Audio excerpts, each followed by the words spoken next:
recording. It's recording. Okay. And then just hit that silver button again and it's closed. Oh.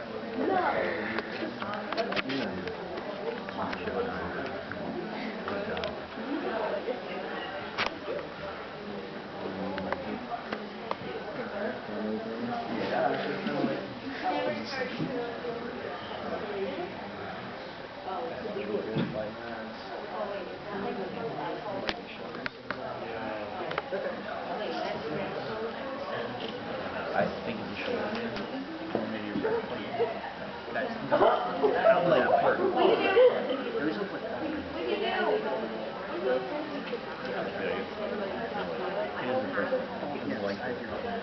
Hi everybody. I'm Rob from the 405th, and I also have my little private page, Doc Daily Designs, and I also work with a group of guys called the Stone Props. And we make crazy stuff that you see in comic books, video games, anime, and all that kind of good stuff. And we do it with a lot of really super cheap material. Now, I have to have a poll here, all right? I originally was going to do like a very super ultra basic, starting off from scratch, never even know what a costume was or cosplay was. But I want to see exactly how good most of you are already, whether you already know some of this stuff. If I say Pepakura and everyone goes, dude, I know that, please for the love of God, don't talk about it, I already know everything there is. And everyone did that, I'm like, okay, so I'll skip that topic and move on. So first off, how many of you have cosplay, wore a costume, are wearing costumes right now? Thank you guys. Okay, excellent. How many of you plan on making a costume in some way, shape, or form over the course of the next future? Yay! Okay, more or less some people this way. Okay, very good. All right, well, first off, there are a couple of different things. Some of the best costumes, some of the best things you could ever do are something that you're passionate about. It doesn't matter how crazy, outlandish, whether, boy, girl, small, short, tall, doesn't matter. There is a way to make it your own. And everything that all of us do, and a lot of the people that I work with, we work at making it look good on us. Not necessarily, perfectly 100% game accurate, because Master Chief is 7 feet tall, and that would be somewhere around here. I'm not ever going to meet that, and I'm not that wide. It's just not going to happen. So, a lot of the things that I make are proportioned to my body. And if it happens to work out for you too, hey, fantastic. I'll make a copy for you, and you can have it as well. So let's start off with some ultra super basic stuff. How many people know Pepakura? Okay, not too many people. Okay. Regrettably, I came in from the New York City area, and my laptop and my suit of armor that I brought, all of it, except for my chest piece. So yeah, they're right next to each other, right next to my back door. So regrettably, I don't have a couple of cool pictures for you. However, I will do my level best to compensate. Now, the reason why I asked about Pepakura is this was made out of Pepakura. Pepakura is taking a 3D wire frame mesh model that you like, it's kind of like Toy Story without the colors, okay? So you got these wire meshes, and you turn it into a flat piece of paper, okay? Everyone know origami? Origami on steroids. Origami, okay? Adult wearable origami, okay? Now, here's the thing with this origami. It's free. So that's excellent. So you can just go ahead and Google Pepakura. And the best thing is when you say, well, how do you spell Pepakura? Google will figure it out for you and you'll find it anyway. So you'll be just fine. Now this, there are a couple of things to it. You have to take it, it's on a piece of paper. You've got to cut it out. You've got to fold it, glue it together. Not too terribly bad. And that's where just about everyone who has ever done any costuming has started. And that is fantastic and a very good way to go. Now, what you do from there is totally up to you. There's a lot of different chemicals and fine science and chemistry that you get to learn when you get to make, this is paper. That's paper, okay? Now, how did I make paper like that? There is, automotive parts, Bondo, fiberglass, resin, things of that nature. Super toxic, it can kill you, do damage, all sorts of stuff. Be careful. Number one thing for safety is, respirator, goggles, gloves, things of that nature. This hobby isn't always fun. Well, sometimes it's a labor of love and it's fun some other Sometimes, times. yes. But Especially when you see something melt in front of you. you see 18 hours of work turn into a pool of bubbles because of chemistry. Yay. But the one thing I want to stress to all of you before I get too much further with anything is safety. A lot of the chemicals and a lot of the things that you would think, like a foam floor pad, like gymnasts bounce around on. That's what we make our armor out of.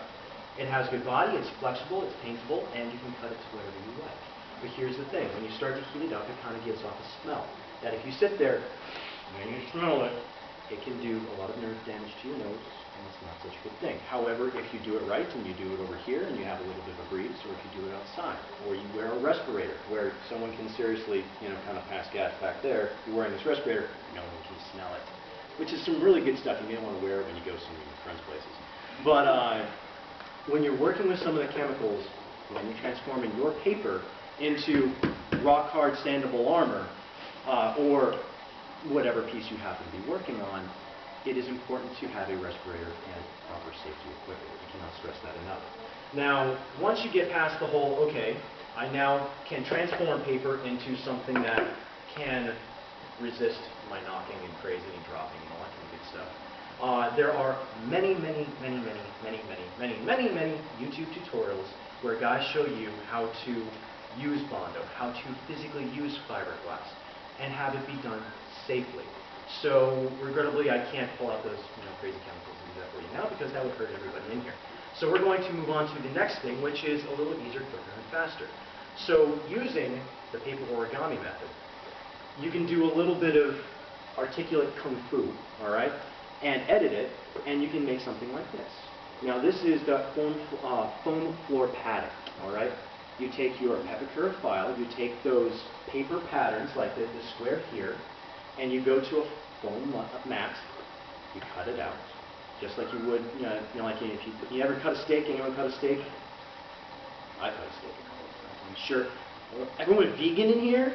If you are, I'm not going to hate. I'll try to figure out some vegan alternative to cutting a steak. Yeah, okay, yeah, super dehydrated tofu. Okay. Okay, cool. So now I know. The vegan burger. Yeah, an overdone vegan burger. Yeah, that. Anyway, so what you can do is you cut out the patterns, move them together, and then you can use a heat gun, just like, you can actually use a hairdryer, like you can put it on hot, and you can warp and bow and bend. So this was originally flat, that I then just ended up just gluing together and then praying to God that I could, get it around right. And then that's how you get to this point, all right? Now, Chrissy is wearing a full suit of armor made out of the exact same stuff this is, made out of the exact same stuff these pieces are, these, that, all that kind of good stuff. And there are a lot of different ways that you can actually finish them. Now, actually, I completely forgot. We had this guy over here. Yes. Everyone familiar with Mass Effect? Okay, so everyone knows the N7 armor. Probably one of the single most easiest pieces of armor to make, and it looks fantastic. And there are a lot of, all these patterns that you can find on the internet are they're free. And if you go to the 405th.com, they actually have them listed in a very wonderful little folder. Download them right there on the spot, and a lot of them are already pre-sized, so they actually have a small, medium, and large, depending on what you think your body size is. There's a lot of fantastic people who have donated their time to make sure that it's reasonably accurate for your body type.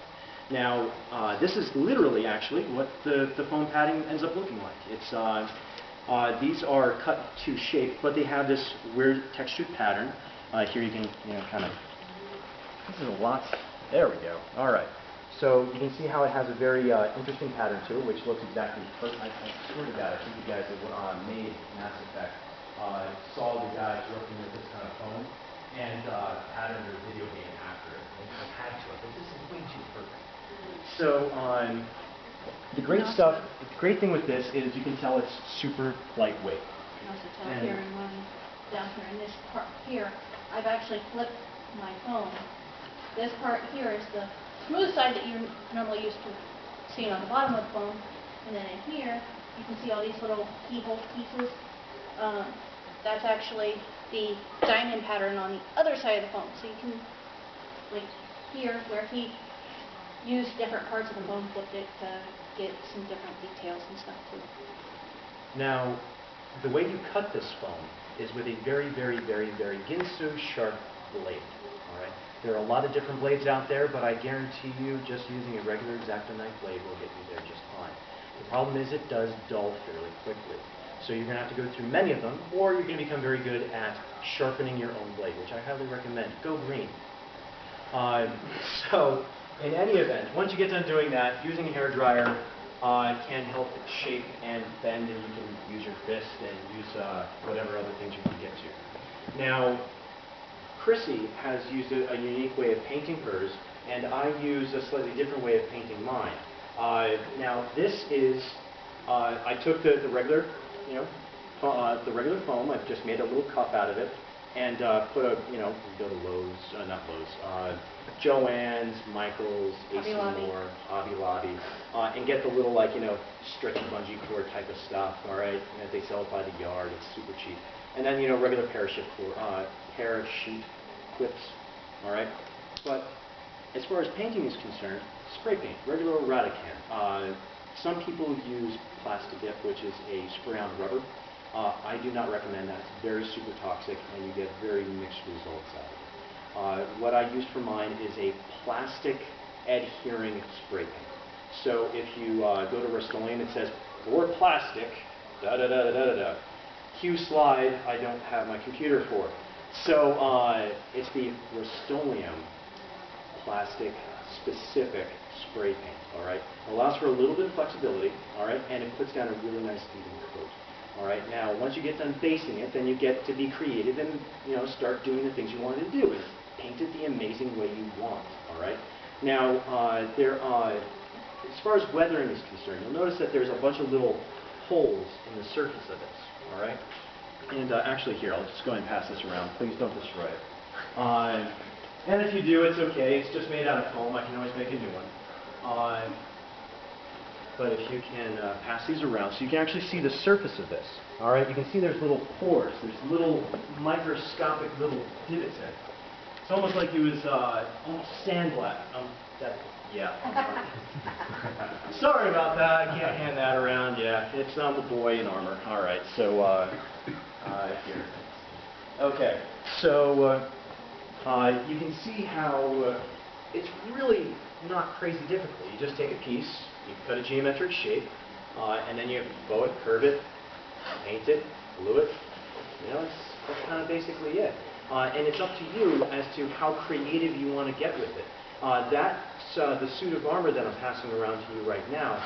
That actual piece is my 4th suit of armor. So I didn't know what I was doing the first time. I kind of hacked out some pieces, and I was like, oh, yeah, look at that, cute picture. Sorry about that. But it was what it was. If you go to my website and you see some of my pieces, you can see the evolution of how that armor got to be where it is. I'm hopefully trying to give you a couple of hints, tricks, and tips to hop, skip, and jump. Now, other people who want to go with a more of an Iron Man armor style, which a lot of people really try hard to mimic, it is not easy. No. Right? Now, what Chrissy did was she took a resin. That's a little bit more safe instead of a fiberglass, work on cars and automotive type stuff. You can work with this kind of resin indoors. It's still a chemical, so I suggest covering your eyes and making sure you don't get, stuff that's going to go super hot and then super cold and turn rock hard. Try not to get that in your eye. That's not a good thing. All right? So if you take a look at this, you can see how you can pass that around. That again, it's made out of the exact same material, and it was just coated with a little bit of that resin. Oh, fantastic. Thank you very much.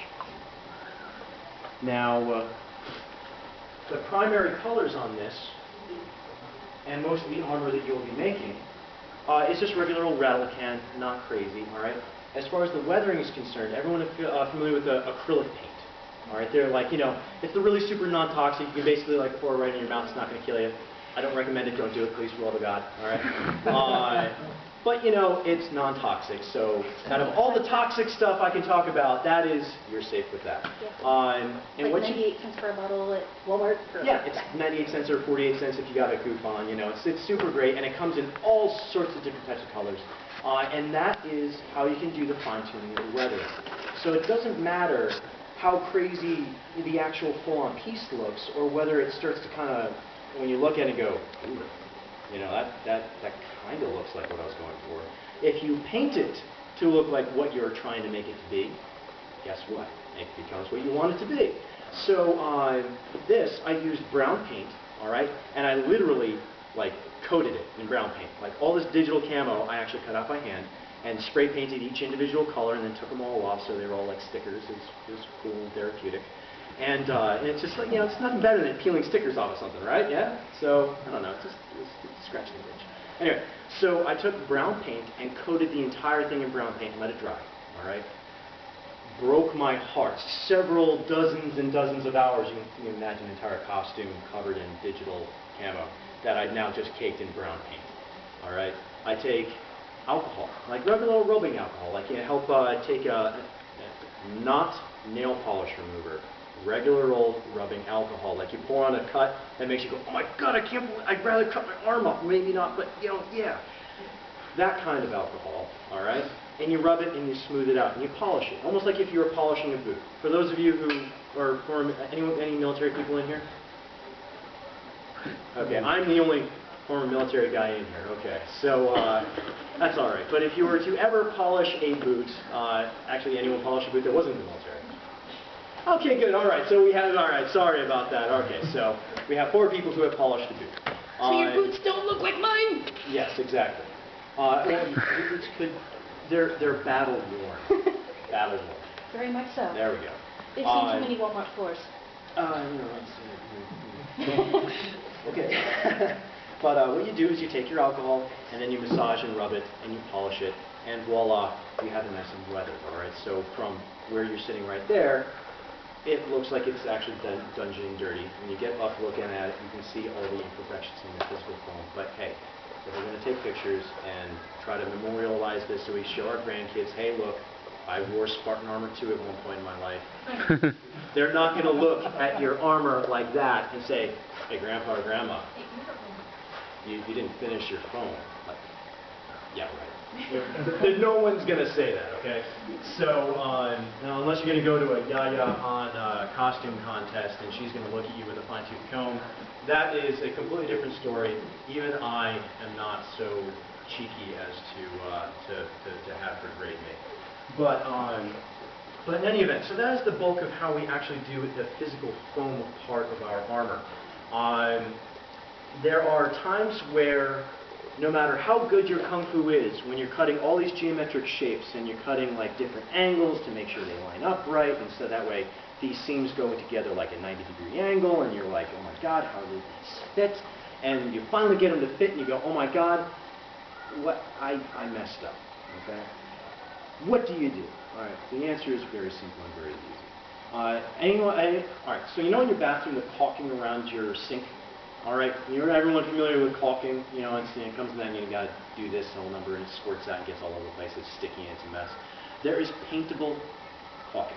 All right, what you do is you take a little plate, squirt some out, you take your finger with a glove on it. It is a chemical. Please, for the love of God, don't use a rare hand. All right, and you smush it in and you put it into the cracks and crevices of your armor where your geometric shapes just didn't want to go together. Okay, and that's perfectly fine, because after you get done doing that and you clean it and it makes it look all nice, let it cure and let it dry. You paint it. I'm sorry? Another option other than the caulking is some of the air dry clay.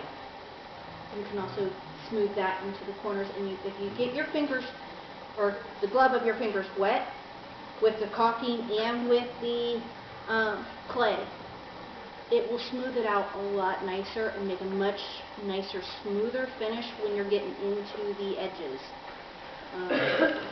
It almost will wipe off if you do it right. And then it's also paintable, the air dry clays are. So. Now, there is one thing that I would like to mention about armor, all right? Especially if any of you are looking to do anything that is up-armored, like a Spartan or an ODST or Iron Man or anyone. Give me something else. I came up with 3. Anyone else that's like has the big bulky arm? Metroid. I actually did a Metroid, gender bend. And the way you can tell I wasn't a girl is because I had a male piece. It was protective. It was a protective male piece. Yes, yes. Well, I'm trying to be polite and appropriate. I am a sailor, and I am working very hard to keep PG-rated vocabulary. That is. Codpiece, you really? Yes, that is. Codpiece? That It's a is. fish. It's a fish, right? Yeah. Well, that is historical. Oh, it's a historical. Oh, we're gonna go with history now because yeah. It's Scottish. Okay, all right, fine. It's a codpiece. And if you go with medieval armor, that's what it's called. Guys, do yourself a favor. Don't wear a leotard without protection. It's polite. It'll give you that extra little level of seriousness because, you know, you can take a guy seriously if he's wearing copies. And when you do a gender bend version of Samus's Metroid armor, like I did, you don't get called a lot of nasty names at New York City Comic Con. They were really very not flattering. It's the most, actually, I was treated very poorly in that costume, and I can only imagine how the ladies who have worn costumes and have been commented to inappropriately, I can only imagine I had just a 1% taste of that, and it was awful. But that is a very good point. Samus is a wonderful Metroid armor to try and do, and it's wonderful. I actually have the patterns. If you contact me at Dr. Designs, I'll actually give you guys the Epicura patterns so that you can actually replicate a very similar copy to what I had done. As far as I'm trying to just kind of give the general basic flavor, undersuits. How many of you can sew? Jeez, that really? Half of not well. It doesn't matter. I can suture people together when they're curtain cut, but like that's as far as I get. You know, like as far as this whole clothing thing, it's beyond me. Okay. Now. Stitch Witchery is your friend. Okay. Now I'm going to show you guys the ultra super duper. If you have more money than brains, by all means, please check out Snake Pit Studios. Sounds exactly spelled the same way it sounds. Snake Pit Studios. They make unbelievably amazing undersuits. They have a huge, wide variety of designs. They have Deadpool. There's way too many Batmen. DC Comics, they have everyone covered. I don't know if they did Spider-Man, actually. I think they did Venom. Oh, they might have done it better. But in any event, this is the Halo 4 undersuit. The prices are up in the air and varied depending on what you're looking for, but this is hand-stitched, made in America. It was made with a fabric printer, and it is made, the actual fabric itself is the same stuff that you would find at the Olympics. This is Olympian level fabric that they printed this out on. And what I decided to do was put a whole bunch of snaps in it and ruin it so that way I could attach my armor without having a whole bunch of stuff, okay? So this is actually one option that you can do. If you're like me, I can't sew, but I had a little bit of bubblegum money that my wife was willing to let me spend on it. Or Don't you mind can me. do what I'm Chrissy... stripping for you.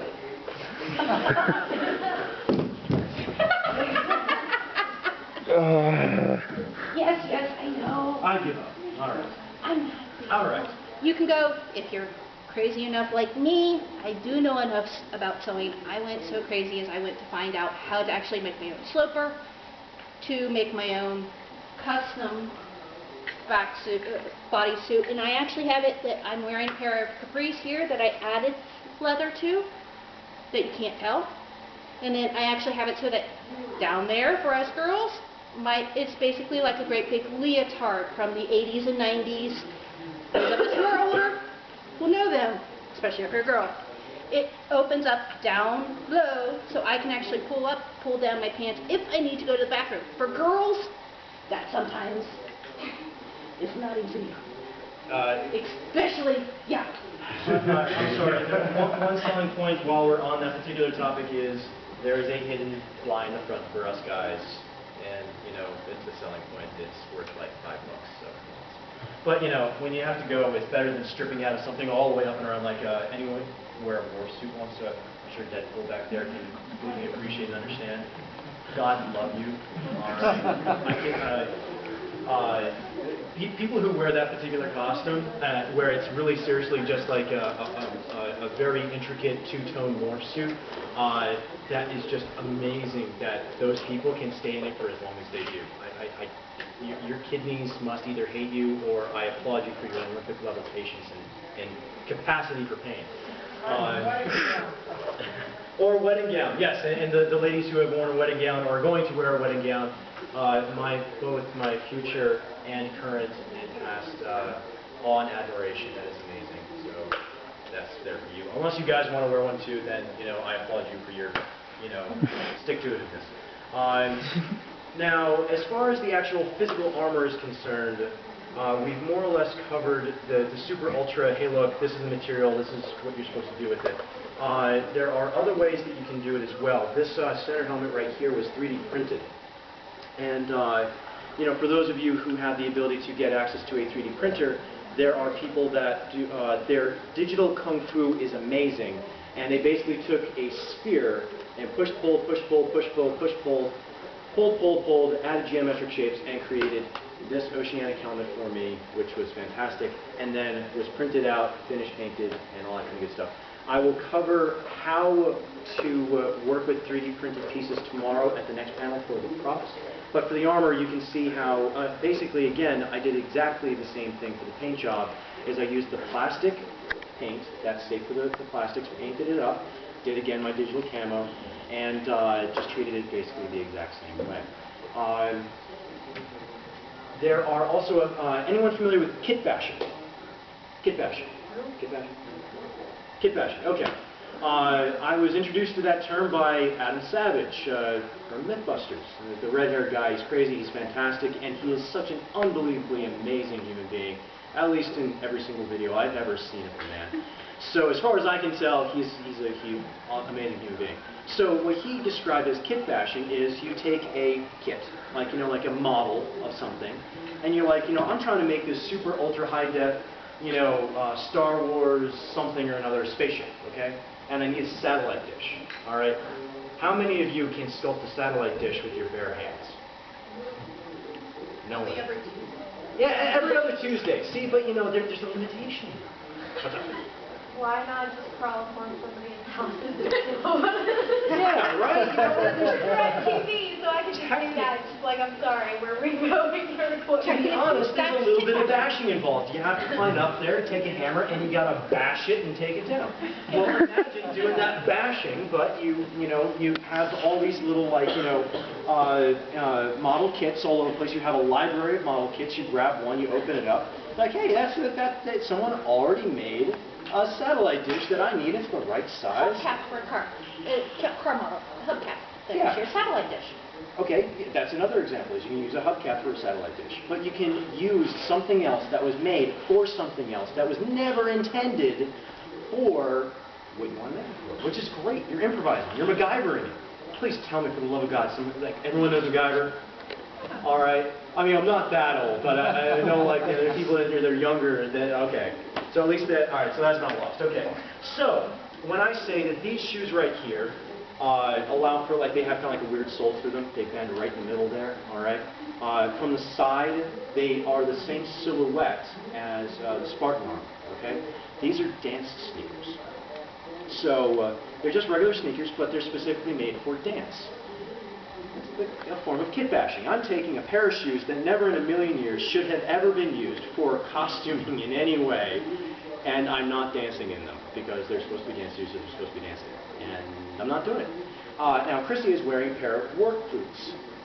That is a form of kit bashing. Those were never made to be used as a costume piece. However, they work very well as a costume piece. So that is a form of kit bashing. Motocross gloves are fantastic for having an up-armored style, or workout gloves that you wear in the gym. Super These are ultra actually cheap. motorcycle gloves. Oh, are they motorcycles? Yeah, they're motorcycle. Okay. Yeah, they're motorcycle fingerless gloves. Oh, okay, very good. That's how it's done. Okay, very good. I totally would have seen myself trying to work out in the motorcycle gloves. You can tell I hit the gym a lot. But anyway, so motocross gloves are a little bit more expensive, but they are a little bit more fitted, and they have some more little extra leathery details that just bring a little extra depth to your armor. As well as, actually, my buddy in the back, safety gloves. You go to Lowe's, and they are, you can usually wear these for, when you're working on engines and you're trying not to scrape and cut your knuckles, and it prevents you from getting hurt too bad. But these were $12, and they have the right neoprene, wrinkly Batman suit kind of look to them that allow you to do something that's a little unique. You know, it's a little something. And here's the thing: your smartphone won't work with it. Okay, so you can't take the pictures. All right, so you can't text. So that's the only problem with some of these gloves. Those gloves come in colors. They come in colors. Excellent. I only paid attention to the gray and black because that is the most versatile for what I was doing, but that's fantastic to know there's other colors too. I'm sorry? Some people have them in at least 3 different colors, like now black and gray. Excellent. Fantastic. Thank you very much for letting us know. Now, everyone familiar with the cushions that you're sitting on physically right now? This is a regular upholstery foam, all right? It's a petroleum-based product, so regrettably, depending on the price of petroleum, sometimes the price of this can fluctuate. However, it does nothing but work when it comes to the insides of your stuffs, okay? Now, that looks a little discolored and nasty. It's my head in there, so, you know, sorry, but, you know, it covers the bases. It's really good, allows you to keep your head from getting too beat up. Now, you can get I know you can get like custom-sized rolls from Joann's in the fabric section. So if you're looking for stuff like that, that's an excellent way to go. Around this area, surplusity is your friend. You will find a lot of cosplay supplies that you don't realize are cosplay supplies very cheaply there. And the kit bashing, it's a trove of finding various things that you can turn into other things. Now, this is by far the best and cheapest method that I've found to be able to make faux muscle. So for those people out there that are not strong and bull and you know, require a little assistance in the pectoral area to make their armor look more Superman-esque, this is the stuff that I use. And more or less, anyone take anatomy and physiology before? You know what the human body looks like without any skin on it? You know, there's like muscles and stuff. Okay, you know what a muscle looks like without skin on it? Not to be grody or dirty or, you know, gross. But when you look at that, they have very particular geometric shapes. So if you take a look and you take a piece of paper and you put it on your arm, kind of sketch at it with a pen, piece of paper, and you cut it out and you hold it up to your arm, like, hey, you know, it kind of looks right. You trace it onto this. This I think was trying to be a deltoid at the time. You cut it out and you start beveling the shape. There are a lot of details on YouTube videos on the specifics on how to use this kind of craft foam to be able to increase your armor and bulk and make yourself look crazy. So, or not crazy, but at least like Bane, if nothing else. Now, there are a lot of different ways to attach it, glue it together, and all that kind of good stuff. I actually got like 4 different options here on my armor. Please, Chrissy, by all means, go for it. Up here, I mean, if some of you were paying attention earlier, up here I actually have good old buckles from, I actually scavenged them from backpack. Yeah. Kit bashing. Yes, kit bashing. Then I have some magnetics, such as this little piece back here. It's magnetic. It just snaps right on. Now, most of your pieces, magnetics are not going to be your most friendly piece. But if it's in an area that doesn't do a lot of twisting, does not need a lot of movement, it will stay, generally. Once you start doing the twist, magnetics lose their capability of holding, and down go your pieces. That's one of the things I was running in earlier today. Then another option you have is good old-fashioned Velcro. Velcro is your friend. Velcro was made by super smart people. No, wait. Was that guy super smart? I think he's super smart. He got made a lot of money. Anyway, it doesn't matter. But it's fantastic, and it works significantly, wonderfully. And then the last major option is snaps, which also help. Now my hips here, or my thighs, they are Velcroed, but they are also, I have a piece of strapping, just regular old belt strapping, wrapped around my belt loop, so it will hang down, so that when I'm moving, my piece will move with me without ripping itself to pieces, which can be a lot of fun. Now, one thing I want to make sure that all of you know when you go out into the wide world, having experienced the wonderful non-PowerPoint laden panel, I apologize for profusely, and you look for EVA foam or, you know, foam floor padding. Try to say that 3 times fast. I dare Also, anybody go anti-fatigue to. foam. I'll give you a high five and a handshake when you say, I can't even say it normally once. Foam floor padding. Foam floor padding. Okay, so the reason why I say that and wanted you to repeat it at least once or twice is because when you go to Lowe's or Home Depot and you say, hey, I want to get EVA foam, or I want to get EVA foam, or I want to get, you know, 1/2-inch thick foam, and they look at you and go, duh! Like, it's definitely, it's a moment of you look crazy and they don't, even though you're asking a perfectly normal question. Well, normal-ish, at any rate. I tend to ask for the big puzzle floor mats that are underneath power equipment. Okay, so puzzle floor mats or foam floor padding. And when you say it's the stuff that keeps the kids from cracking their skull on the ground, all of a sudden everybody's like, yeah, don't let the kids crack their skulls. So, you know, the biggest and most difficult part when I very first started making this stuff, I've only been making things for 3 years, is that I didn't know where to find the material. I didn't know who to ask. Honestly, I had no earthly idea. And, you know, going to retail stores is really my main option. I mean, you can always try to look it up online and then paper shipping, and let's be honest, we all try not to paper shipping. So, you know, foam floor padding is the best thing I can tell you to try to find, all right? Now, there are other things that we can go over and discuss if you would like, but as far as...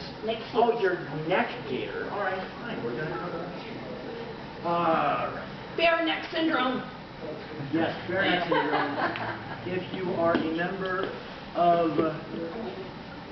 everyone has seen the Star Wars guys, like Stormtroopers, Darth Vaders, that kind of stuff, the Boba Fett's, Mandalorian Mercs, all those guys. They will excommunicate you under pain of death if you do not wear one of these. It's more or less just a, well, yours is slightly different. Yours is all fancy like. Yeah, mine's actually attached to my undersuit. Like I said, fancy like. All right? It is just more or less, I modified mine just a little bit so I could, you know, just one of these. It's nothing crazy, nothing big. It's like, you know, it's just more or less, you could almost use, It's a mask without face. yes, so just be careful where you buy it from. You usually get it from hunting stores or athletic apparel places, things of that nature. Military surplus stores also sell it as well. What their official names are? Baklava's, or something like that. Balaclava. Okay. Yes. So if you go online and you go searching for wearable baklava, and hopefully you'll find this eventually. So I challenge any of you to spell baklava without spelling assist. Anyone can do that? Baklava? B-A-L-K-A-Y. I'm doing B-A-L-K-A. I need to go pull up my spell check to make sure your spell check is right. Okay. So in any event, this prevents you from having bare neck syndrome. It's really super cheap, only about 10 or 15 bucks, if that. And comes in different sizes, colors, and if you want, you can buy one, cut the seams out, see what the pattern is like, and my hair is going everywhere, and you can make your own out of probably significantly cheaper, easier material. Or, actually, and what did you use for yours? What is that made out of? It's actually a 4-way stretch material that you can find in like any, like I actually found this at Surplus City. But Joanne Fabrics, it's a dance type fabric used in dance clothing and stuff. It's called a 4-way stretch. And the way I actually made the pattern for this, sounds really weird, is you wrap your neck in saran wrap to the depth that you need it. Then you cover that in pieces of duct tape. And then you cut it where you want it, and then spread it out and cut it into pieces. You now have an instant template. So more or less, you're taking your Pepakura, essentially you're taking a 3D model, okay,